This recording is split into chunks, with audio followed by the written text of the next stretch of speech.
या मरहबा। बिस्मिल्लाहिर्रहमानिर्रहीम। अल्लाह के इस्म से रहम वाला और लामहदूद रहम वाला है। मोअज़्ज़ज़ नाज़रीन, उम्मीद की जाती है कि आप सब खैरियत से होंगे और अपने अहल व अयाल के साथ खुश होंगे। अगर ऐसा नहीं है तो मेरी दुआ है कि अल्लाह ताला आपको ढेरों खुशियाँ अता फ़रमाए और अपने अहल व अयाल के साथ खुश रखे, आबाद रखे।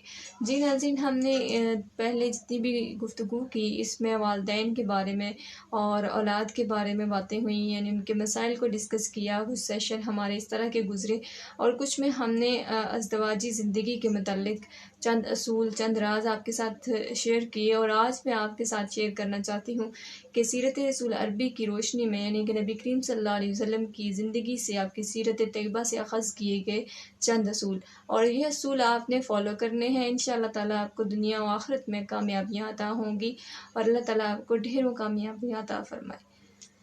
जी नाज़रीन, अगर आप चाहते हैं कि आप एक कामयाब ज़िंदगी गुज़ारें, तो एक कामयाब ज़िंदगी के लिए आपको स्ट्रगल करनी पड़ती है, बहुत ज़्यादा मेहनत करनी पड़ती है। और अगर आप चाहते हैं कि आप कामयाब हों, तो उसके लिए आपने क्या करना है? सबसे पहले बिस्मिल्लाहिर्रहमानिर्रहीम शुरू करते हैं नाज़रीन। सबसे पहला असूल नबी करीम सल्लल्लाहु अलैहि वसल्लम की सीरत तैयबा से, कि आपने किस तरह से हर काम को, जो भी काम था उसको मशावरत से किया, यानी मशवरा करना, अज़वाज मुतहरात से, सहाबा कराम से मशवरे लेना। तो आपने भी इस असूल को फ़ॉलो करना है। जब भी आप कोई काम करने लगें, जब भी आप कोई नया काम करने लगें, तो आप एक दफ़ा अपने अज़ीज़ से, अपने प्यारों से मशवरा ले लें।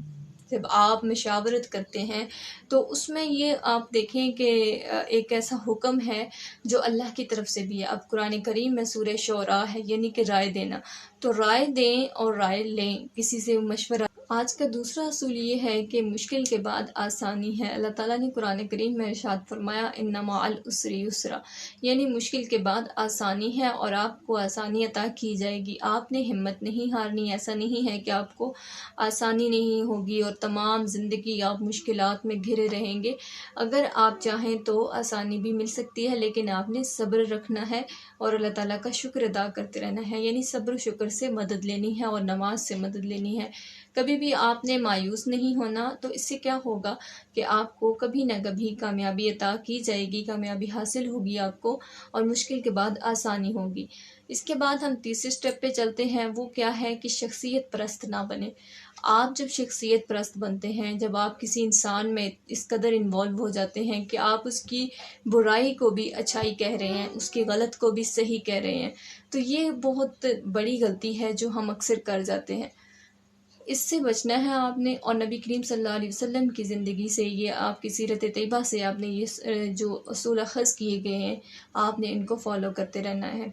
उसके बाद क्या होगा कि आप अना से बचें। जो हमारा चौथा स्टेप है कि आपने अना से, इंतहा पसंदी से बचना है। यानी आप ऐसे असूल फ़ॉलो कर रहे हैं जहाँ आप कोई मुलाजिम या जहाँ पे आप काम कर रहे हैं उससे कोई गलती हो जाती है तो आप मुआफ़ फरमा दें।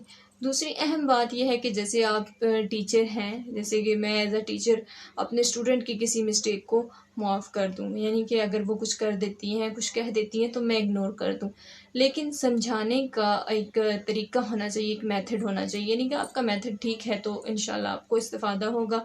और सबसे अहम बात ये है जो मैं आपसे करना चाहती हूँ कि नबी करीम सल्लल्लाहु अलैहि वसल्लम ने कभी भी किसी का मज़ाक नहीं उड़ाया। यानी हम अक्सर किसी को बुरा कह देते हैं, किसी की बात कर लेते हैं, तो आपने ये देखना है कि आपने मज़ाक कर लेना है, उसमें भी एक यानी कि झूठ ना हो और किसी के बारे में बुरा ना कहा जाए, लेकिन आपने मज़ाक नहीं उड़ाना किसी का। मुअज़्ज़ज़ नाज़रीन, आपके साथ चंद असूल शेयर किए गए हैं।